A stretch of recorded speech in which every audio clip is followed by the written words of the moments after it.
আশুতোষ মুখোপাধ্যায় নাম শুনেছি আমরা।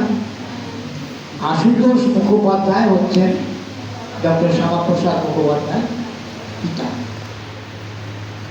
আর যোগমায়া দেবী উনি হচ্ছেন শ্যামাপ্রসাদের মা।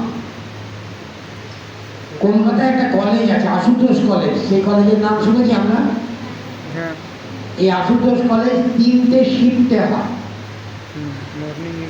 সকাল, দুপুর আর সন্ধ্যে। 3টে শিফটের নাম হলো যোগমায়া দেবী কলেজ, আশুতোষ কলেজ আর শ্যামাপ্রসাদ কলেজ। তো আশুতোষ মুখোপাধ্যায়কে বাংলার বাঘ বলা হতো, এটা আমরা অনেকে জানি। আর শ্যামাপ্রসাদ মুখার্জিকে বলা হতো ভারত কেশরী। কেশরীর অর্থ সিংহ। তো বাংলার বাঘের ছেলে ভারত সিংহ, অর্থাৎ পরবর্তী প্রজন্মে আরো সাহস, আরো দুর্দমনীয়তা, আরো আত্মপ্রত্যয়, আরো জাতীয়তাবাদী প্রেম, আরো ভারত বর্ষ নামক এই ভূখণ্ডটিকে জাগ্রত জীবন্ত হিসেবে দেখা এবং সত্যকে প্রতিষ্ঠা করার জন্য অন্যায়ের বিরুদ্ধে সংগ্রাম জারি রাখা। সত্যতা যা কখনো কেউ মুছে দিতে পারে না, মিথ্যাকে সত্য প্রতিপন্ন করা না, সত্যকে সত্য হিসেবে মেনে নেওয়া। এই যে প্রেরণা শ্যামাপ্রসাদ পেয়েছিলেন, তার নামের মধ্যেই একটা জিনিস লক্ষ্য করো সবাই। আশুতোষ শিব, যোগমায়া মহামায়া, যিনি পুত্র তিনি শ্যামামায়ের প্রসাদ, শ্যামামায়ের আশীর্বাদ। আমরা ধরে নিতেই পারি যে পবিত্র হৃদয়, শুদ্ধ প্রাণা দম্পতি আশুতোষ এবং যোগমায়া ভগবত ভক্ত ছিলেন এবং তারা প্রার্থনা করেছিলেন এমন একটি সন্তানের জন্য যে সন্তান পরবর্তীতে নিজেকে প্রমাণ করতে পারবে যে সে শ্যামামায়ের প্রসাদ। প্রমাণ করেছিলেন। স্বামীজি বলেছিলেন তার একটি কবিতা, সাহসে যে দুঃখ দৈন্য যায়, মৃত্যুরে যে বাঁধে বাহু পাশে, কাল নৃত্য করে উপভোগ, মাতৃরূপা তারই কাছে আছে। অর্থাৎ মা কার কাছে আসবে? সবাই ভাববো আমরা নিরীহ নম্র, নিশ্চয়ই তাদের কাছে মা আসবে, কিন্তু মায়ের সঠিক রূপটা বুঝতে গেলে, অনুভব করতে গেলে, দুঃখ দৈন্য এলে টলে গেলে চলবে না, অটল। ঝড় আসুক, ঝঞ্ঝা আসুক, বিপদ আসুক, অটল থাকবে। সেই মায়ের স্বরূপ বুঝতে পারে। মা যখন থাপ্পড় দেয়, জ্বর দেয়, কিল দেয়, ছেলেকে সঠিকভাবে এগিয়ে দেওয়ার জন্য। এই ধমক,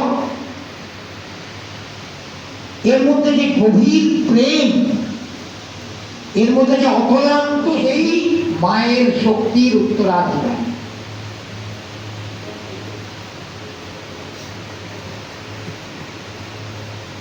এই যে শ্যামাপ্রসাদ, ঠিক এইরকম মানুষ যিনি সাহসে দুঃখ দৈন্য চেয়েছেন, মৃত্যুকে বাহু পাশে বেঁধেছেন, নির্ভীক, নিঃস্বার্থ, পবিত্র, উদার, মহান, মানব প্রেমিক, কিন্তু মানুষের কাছ থেকে কোনো প্রতিদান চায়।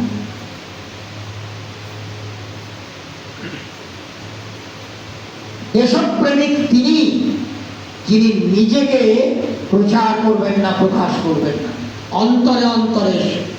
ঠিক যেমন স্বামী বিবেকানন্দ সর্বত্যাগী, কপটদক্ষিণ সন্ন্যাসী, পরাধীন ভারতবর্ষের আমেরিকাতে গেলেন তাকে প্রচার করবার জন্য নয়। তিনি ভারতবর্ষে ফিরে আসার পর যখন বিবেকানন্দের জয়ধ্বনি দেওয়া হচ্ছে, ছেলেরা যুবকরা সব ঘোড়াগুলোকে খুলে দিয়ে সেই গাড়ি নিজেরা বহন করে নিয়ে যাচ্ছে, স্বামী বিবেকানন্দ বসে বিবেকানন্দের জয় দিচ্ছে।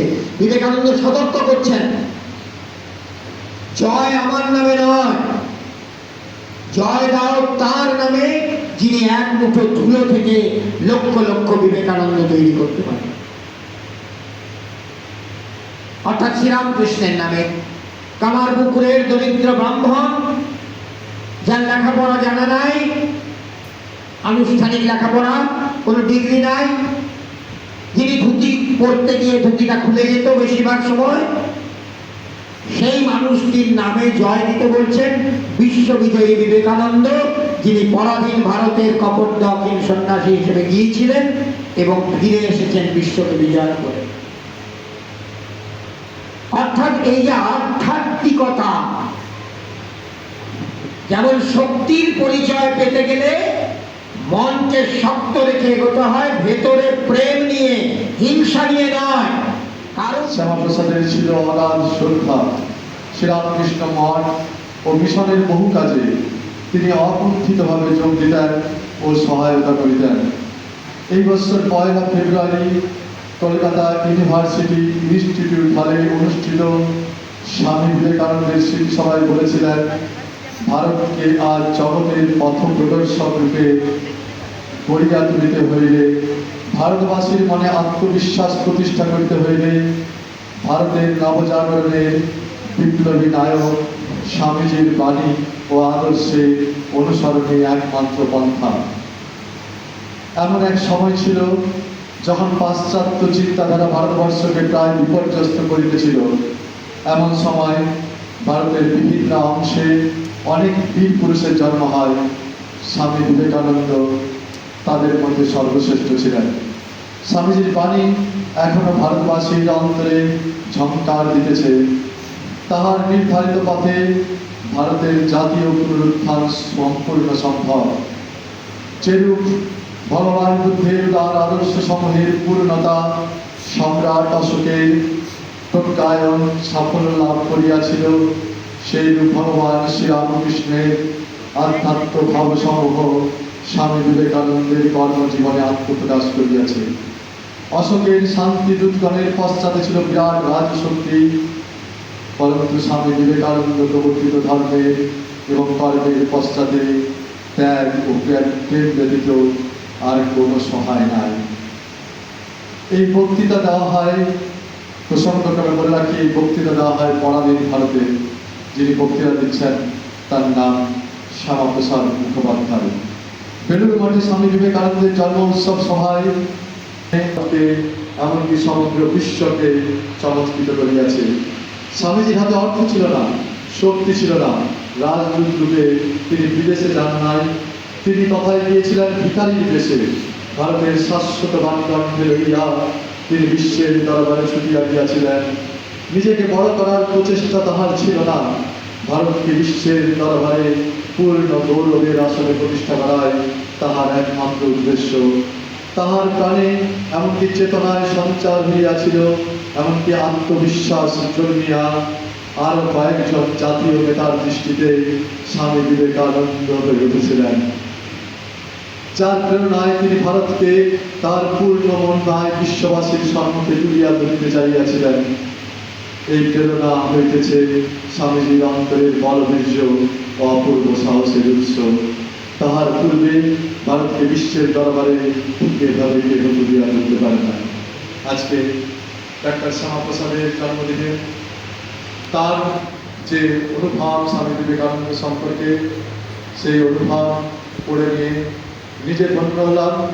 আমি আশা করি এখানে যারাই আছেন তারা স্বামীজি, যেহেতু শ্যামাপ্রসাদ মুখার্জি স্বামী সম্পর্কে কি বলেছিলেন, সেই ভাবটিকে যদি আমরাও আমাদের জীবনে গ্রহণ করি তাহলে আমাদের জীবনে যে শ্যামাপ্রসাদ মুখার্জির অবদান আমাদের ভারতবর্ষ এবং তথা পশ্চিমবঙ্গে কীভাবে এবং আমাদের ছাত্র জীবনে এগুলো কীভাবে আরও কাজে সমৃদ্ধ করে উঠতে পারে আমাদেরকে। প্রথমত, শ্যামাপ্রসাদ মুখার্জি এক অনন্য নাম। যখন আমরা আজকের দিনে নিজেদেরকে পশ্চিমবঙ্গবাসী হিসেবে বলি এবং সাথে সাথে পশ্চিমবঙ্গবাসী তথা ভারতবর্ষবাসী কথাটা বলি, এই কথার সাথে, এই পরিচয়ের সাথে শ্যামাপ্রসাদ মুখার্জি মহাশয়ের অনেক বড় অবদান রয়েছে। যে মুহূর্তে ভারতের রূপরেখা এবং সাথে সাথে ভাগাভাগির যে তার জালের বেড়া লাগানো হচ্ছিল, সেই পরিকল্পনাতে একমাত্র শ্যামাপ্রসাদ মুখার্জি উচ্চ স্বরে বলেছিলেন যে আমরা অখণ্ড বাংলার বিরোধী। অখণ্ড বাংলা শব্দটি হয়তো শুনতে অনেক ভালো মনে হতে পারে, কিন্তু অখণ্ড বাংলা শব্দের মধ্যে লুকিয়েছিল বাংলাদেশ এবং সাথে সাথে পশ্চিমবঙ্গকে একত্রিত করে একটি অন্য দেশ বানানো। ফলস্বরূপ যদি আজকের দিনে অখণ্ড বাংলা আমরা বসবাস করতাম, তাহলে হয়তো পশ্চিমবঙ্গের সাথে সাথে আমরা নিজেদেরকে বলে উঠতে পারতাম না যে আমরা ভারতবাসী। এই এক বড় অবদান। সাথে সাথে উনি নেহরু সরকারের বিভিন্ন ধরনের যে ডিসিশনগুলো হতো, সিদ্ধান্তগুলো হতো, তাতে বিরোধিতা করতেন, যেখানে ওনার মনে হয়েছে যে এক ভারত, এক নিয়ম বা আইনের বাইরে।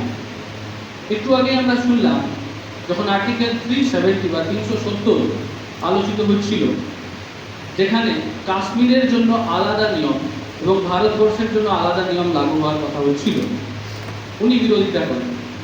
সাথে সাথে যখন Paschimbanga the great killing day বা ডাইরেক্ট অ্যাকশন ডে হয়, তারপর যখন পশ্চিমবঙ্গকে অখণ্ড বাংলার সাথে যুক্ত করে আলাদা দেশ বানানোর পরিকল্পনা হয়, উনি আবার স্বতঃস্ফূর্তভাবে উচ্চস্বরে বলেছিলেন যে আমরা আলাদা দেশ চাই না, আমরা ভারতবর্ষের সাথেই চাই এবং এই মানচিত্র আমরা মানি না। আজকের আমাদের যে পরিচয়, সেই পরিচয়ের মধ্যে কোথাও না কোথাও শ্যামাপ্রসাদ মুখার্জির নাম এবং ওনার অবদান যুক্ত হয়ে আছে। আমরা খুবই ধন্য ওনার মতো মনীষীদের জন্মগ্রহণকে বা জন্ম জয়ন্তীকে আমরা পালন করতে পারছি। যাই হোক, তো সে সময় যে ভারত পাকিস্তান বাংলাদেশ থেকে যে অখণ্ড ভারতবর্ষ, সেই ভারতবর্ষ ভাগ হয়ে যাওয়ার ফলে তার আগে যে সবাই আপনারা জানেন ইতিহাস, যে নেহেরুর সঙ্গে মোহাম্মদ আলী জিন্নার যে কায়েমি স্বার্থ নিয়ে যে আলোচনা, কায়েমি স্বার্থ পাঠার কে হবে দেশের প্রধানমন্ত্রী, সেখান থেকেই তো এই পাকিস্তানের সৃষ্টি, বা তখন থেকে এই মানসিকতা যে যখন শিওর হয়ে গেল যে পাকিস্তান সৃষ্টি হবে, নতুন একটা দেশ তৈরি হবে পাকিস্তান, এবং সেটা হবে আমরা যেটা সংখ্যালঘু সম্প্রদায় বলি, সেই সংখ্যালঘু সম্প্রদায়রা সেখানে সংখ্যাগুরু হবে সেই পাকিস্তানে। তখন আরেকটা বড়, এই বাংলার জন্য একটা বড় কিন্তু একটা অস্তিত্বমত জিনিস উপস্থিত হয়েছিল যে তাহলে এই বাংলার কী হবে। এক তো 1905 সালে একবার বঙ্গভঙ্গ হয়েছিল, সেটা 1911 সালে রদ হয়। 1905 সালে যে বঙ্গভঙ্গ হয়েছিল, পশ্চিমবঙ্গ আর পূর্ববঙ্গ আর আসাম মিলে একটা বঙ্গভঙ্গ হয়েছিল, সেটা ইতিহাসে সবাই জানে প্রেক্ষাপটটা। সেটা 1911 সালে রদ হয়ে যায় এবং সেই 1911 সালে তখন কলকাতা থেকে দিল্লি স্থানান্তরিত হয় আমাদের রাজধানী ভারতবর্ষে। তাহলে এই যে 1947 সালে যখন এই বৃহত্তর বাংলা অখণ্ড বাংলা যেটা বলছিলেন, তাহলে সেটা কি হবে? সেটা কি একটা নতুন রাষ্ট্ররূপে? তিনটে অপশন ছিল। এক, নতুন রাষ্ট্ররূপে সেটা পরিচয় হবে একটা নতুন রাষ্ট্রের, অথবা সেটা পাকিস্তানের সঙ্গে যোগ হবে, অথবা সেটা কি পশ্চিমবঙ্গের সঙ্গে ভারতবর্ষের সঙ্গে থাকবে। মূলত তখন যিনি সে সময় মূল অংশ, মানে যিনি যার প্রধান যার কৃতিত্ব, তিনি হচ্ছেন এই যে আমাদের শ্রদ্ধেয় ডক্টর শ্যামাপ্রসাদ মুখার্জি। তখন এই যে হিন্দু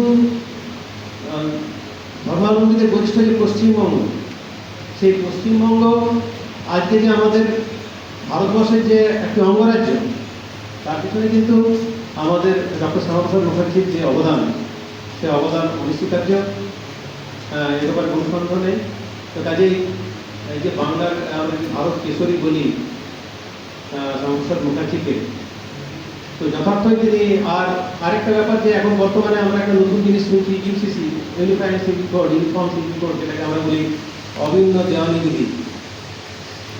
তার কিন্তু বীজটা তখনই ওই যে বলেছিল এক দেশ, এক সংবিধান, এক প্রধান। সেখান থেকেই কিন্তু এই যে আমরা বর্তমানে যে এখন আমাদের পশ্চিমবঙ্গের প্রেক্ষাপটে বিভিন্ন রাজ্যগুলো হয়েছে যে ইউসিসি যে প্রচলন করার একটা ব্যাপার আসছে, ইউনিফর্ম সিভিল কোড, সেটাও কিন্তু ওই তখন থেকে যে তিনি যে নাড়া দিয়েছিলেন, তিনি যে বলেছিলেন এক দেশ, এক সংবিধান, এক প্রধান। একটি দেশে দুরকম তো প্রধান থাকতে পারে না, দুরকম নিয়ম থাকতে পারে না, দুরকম সংবিধান থাকতে পারে না। সেটাই কিন্তু আজকে আমরা দেখছি যে ইউসিসি।